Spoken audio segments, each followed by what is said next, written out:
வணக்கங்க. பட்டுக்கோட்டை கருப்பர் அமுதமிகு சமையல். இன்றைக்கி என்ன வீடியோனா, ப்ரெட் இருக்குது பார்த்தீங்களா, அதை வச்சு ஒரு குலோப் ஜாம் செய்ய போகிறோம். ஒருத்தவங்களும் ஒரு மெத்தடில் செய்வாங்க.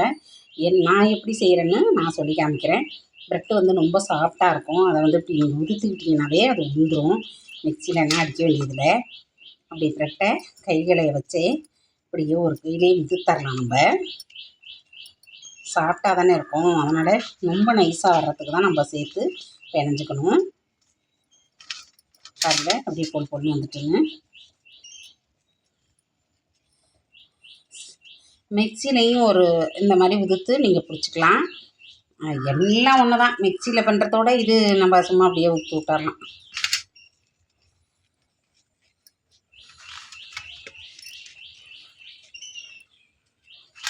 பாருங்க, நல்லா சாப்பிட்டா வந்துருச்சு. இந்த ஓரங்களையெல்லாம் கட் பண்ணிட்டோம்னா கொஞ்சம் நல்லாயிருக்கும். அதனால தான் எல்லாத்தையும் ஓரத்தையெல்லாம் எடுத்துகிட்டு நான் போடுறேன். இதில் என்ன நான் சேர்த்து பிணைய போடுறேன்னா, பால் விட்டுக்குவாங்க சில பேர். நான் தேங்காய் பால் விடுறேன். தேங்காய் பால், அப்புறம் ருசிக்காண்டியும் வாசத்துக்காண்டியும் நெய் விட்டுக்க போகிறேன். இது விட்டு தான் நான் பிணைய போகிறேன். நல்லா உங்களுக்கு சாஃப்டாக வந்துடும்.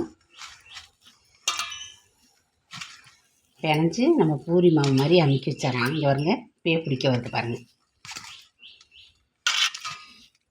எல்லாத்தையும் சேர்த்து நெய் இல்லாட்டினா நீங்கள் பால் விட்டு கூட பிணைஞ்சி செய்யலாம். செமையாக வரும். நான் கொஞ்சம் டேஸ்ட்டும் நல்லா இருக்குமேங்கிறதுக்காண்டி நெய் விட்டு பிணைஞ்சிக்கிறேன். இப்படியே நம்ம அமுக்கி கொடுத்து பிணைஞ்சிக்க வேண்டியதான்.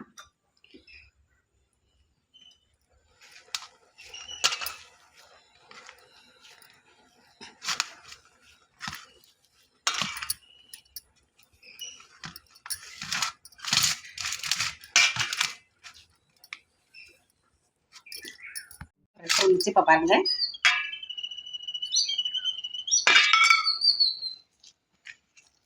தேங்காய் பாலை கொடுத்து, தேங்காய் பால் இல்லாட்டினா பால்லையும் அமுக்கி செஞ்சுக்கிங்க. நம்ம குலோப் ஜாம் மாவு எப்படி இருக்கும் அந்த மாவு பணத்துக்கு நம்ம கொண்டு வரணும்.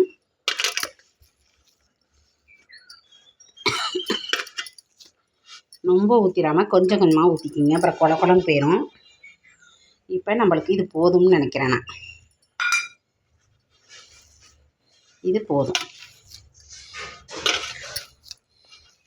இப்போ நான் நல்லா பிணைஞ்சு உங்கள்கிட்ட காமிக்கிறேன்.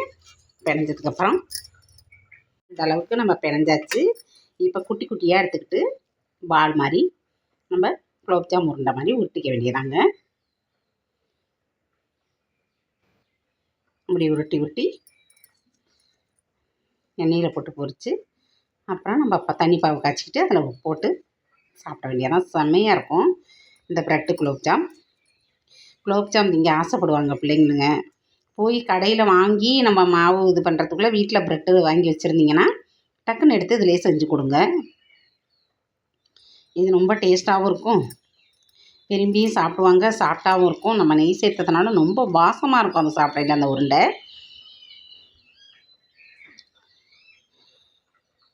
இப்படி அழகாக பாலாக உருட்டிக்கிங்க. 2 கையில் உருட்டிக்கிங்க. நான் ஒரு கையில் உங்கள்கிட்ட காட்டுறதுனால அப்படி உருட்டி காட்டுறேன்.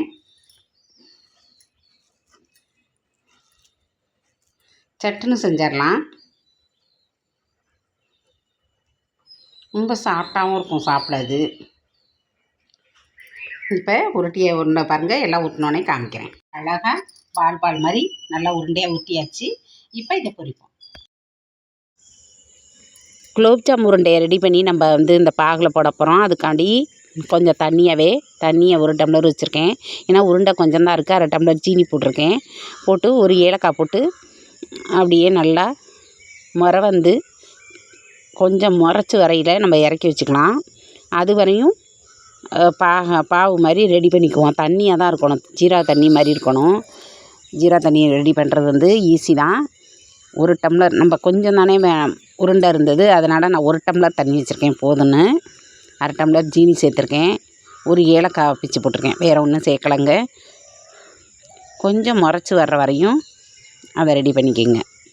ஏன்னா சூட்டோடு போட்டோம்னா அந்த உருண்டைகளெல்லாம் வெடிச்சிரும், அப்படியே கரைஞ்சி கூலாக போயிடும், இந்த மாதிரி ஆயிரும். அதனால் நம்ம நல்லா கொஞ்சம் ஆற வச்சதுக்கு பிறகு உருண்டைகளை சேர்த்தினா அதிலே உருகிட்டு நல்லா டேஸ்ட்டாகவும் இருக்கும். சாப்பிட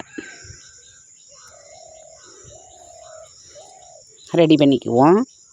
கடையில் வாங்குகிற ஜீனி என்னன்னு தெரில, சுகர் இனிப்பு கம்மியாக தெரியும். ஆனால் கடைகளில் வாங்குறத பாருங்கள், நல்லா தித்திப்பாக இருக்கும். ஏன்னே தெரியல.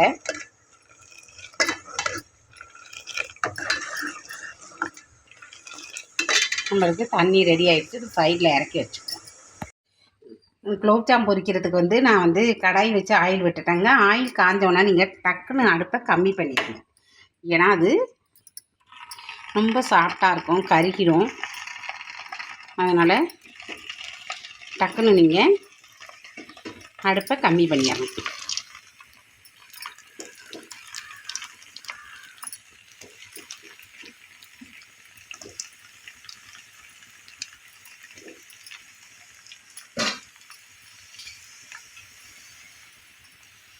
லேசாக அப்படி கிண்டிக்கிறங்க. ரொம்ப சாஃப்டாக இருக்கும். ப்ரெட்டும் சரி குலோப்ஜாம் மாவு மாதிரியே தான் இருக்கும். அதனால் நீங்கள் அடுப்பை ரொம்ப லோவில் வச்சுக்கிட்டு தான் அதை பொரிக்கணும்.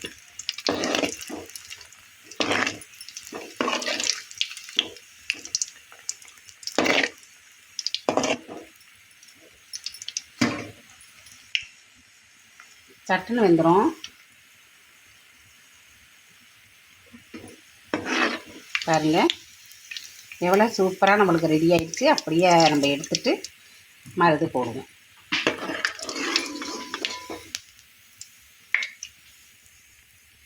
எண்ணெயை சுத்தமாக எடுத்துருங்க. இப்படி ஜல்லிக்கரண்டி வச்சு இது பண்ணாவே எண்ணெய் வடிஞ்சிரும்.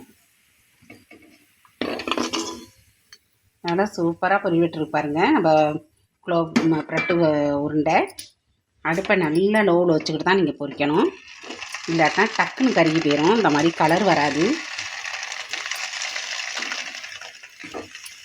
போட்டோம் பாருங்கள், சூப்பராக நம்மளுக்கு ப்ரெட் உருண்டை ரெடி ஆகிடுச்சு.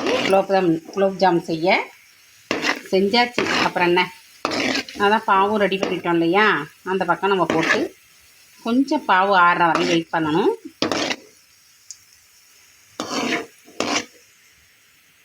பாருங்கள் அப்படி ப்ரௌனாக அழகாக இருக்குது பாருங்கள் பார்க்கவே.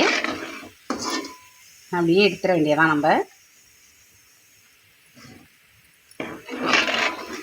ஒரு பாக்கெட்டை தான், ஒரு ரொட்டி தான் ஐயாவுக்கு போட்டேன். பாக்கி எல்லாம் எடுத்தது தான்.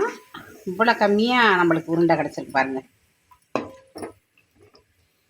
அப்போ இன்னொரு பாக்கெட் போட்டுக்கணும், அப்போ தான் நிறையா இருக்கும்னு நினைக்கிறேன். இது எங்களுக்கு போதும், நாங்கள் 2 பேர் தான். பாருங்கள் பொரிச்ச உருண்டைகளை பாருங்கள் எவ்வளோ அழகாக இருக்குன்னு. நம்ம ஜீரா தண்ணியில் இதை பாவு ரெடி பண்ணோம் இல்லையா, அது கொஞ்சம் ஆறினோடனே இதை போட்டு நம்ம எடுக்க வேண்டியதான். சேர்த்த தண்ணியில் நம்ம பொரிச்ச ப்ரெட்டு உருண்டைகளை சேர்த்துக்குவோம்.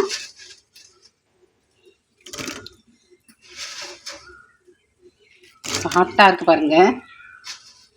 சேர்த்துட்டு இது கொஞ்சம் நேரம் ஊறட்டும். ரெடியானோடனே நான் எடுத்து காமிக்கிறேன். ஏற்கனவே நம்ம வீடியோவில் குலோப்ஜாம் போட்டிருக்கோம். ஆனால் லைவில் ஒரு பொண்ணு அம்மா குலோப்ஜாம் செஞ்சு எனக்கு உடனே காமிங்கம்மான்னு சொல்லியிருந்தது. அந்த பொண்ணுக்கு அப்படி தான் சரி ப்ரெட்டில் செஞ்சு காட்டிப்போம்னு செஞ்சுருக்கேன். பாருங்கள் எவ்வளோ சாஃப்டாக இருக்குன்னு. சாப்பிட அவ்வளோ டேஸ்ட்டாக இருக்குங்க. அவ்வளோ ருசியாகவும் இருக்குது. நீங்களும் கட்டாயம் ஒரு முறை ப்ரெட்டு இருந்துச்சுன்னா இதே மாதிரி குலோப்ஜாம் செஞ்சு வீட்டில் உள்ளவங்களுக்கெல்லாம் கொடுங்க. ஒரு ஸ்பூனை போட்டு அப்படியே கொடுத்துட்டிங்கன்னா குழந்தைங்க நல்லா சாப்பிடுவாங்க. நன்றிங்க.